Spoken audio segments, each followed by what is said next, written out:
The Old Baker and the Morning Bread. Every morning, before the sun came up, an old man named Thomas walked to his small bakery at the end of the village road. The village was quiet at that hour. The birds had not yet started singing.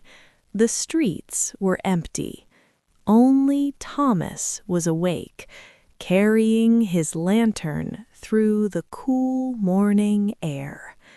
He unlocked the wooden door of his bakery.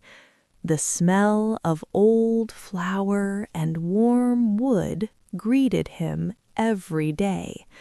He smiled. He always smiled when he walked in. Thomas had been a baker for over 50 years. His hands were rough and strong.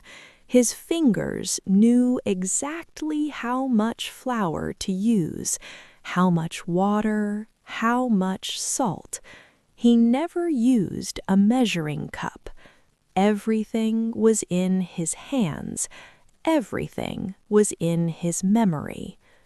He started a small fire in the old stone oven. The wood crackled softly. The warmth slowly filled the room.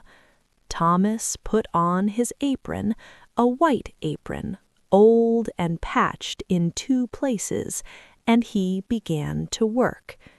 He mixed the flour slowly. He added water a little at a time. He folded the dough with care, turning it gently, pressing it down, folding it again. His movements were slow and steady, like a calm river.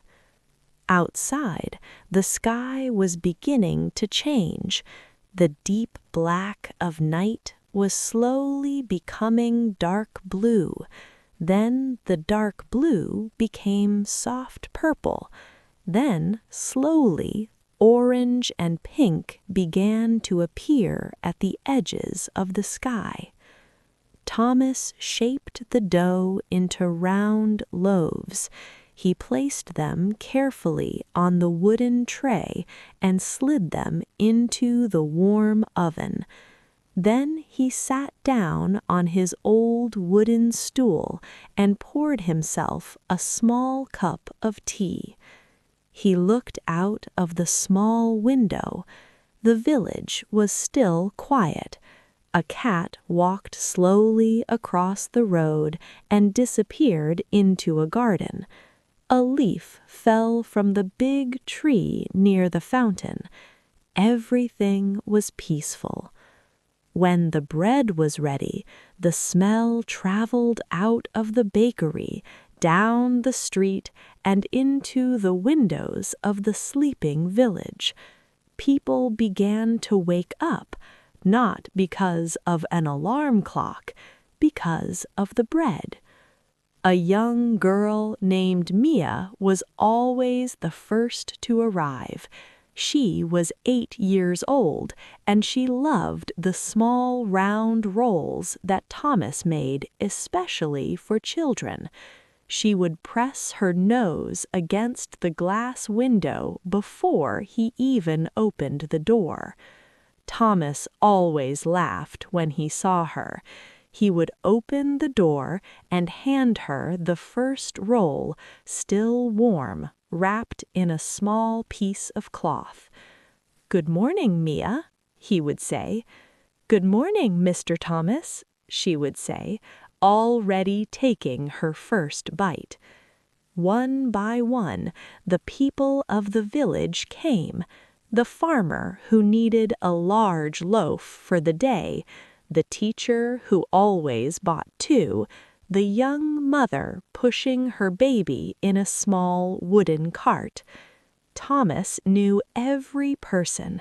He knew what they liked. He knew their names. He knew their stories. He never needed to ask what they wanted. He already had it ready. By mid-morning, the bakery was empty. Every loaf was gone. Every roll was sold. Thomas cleaned his wooden table slowly. He washed his hands. He took off his apron and hung it on the old hook by the door. He sat down again with another cup of tea. The village outside was now alive and busy. Children were walking to school.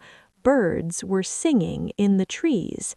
The fountain in the square was catching the light of the morning sun. Thomas looked at his hands, old hands, flour still in the lines of his skin, strong hands, kind hands. He was not a famous man. He had no great story of adventure. He had never traveled far. But every morning, before the sun came up, he walked to his bakery and he made something warm for the people he loved. And that, Thomas believed, was enough. That was more than enough.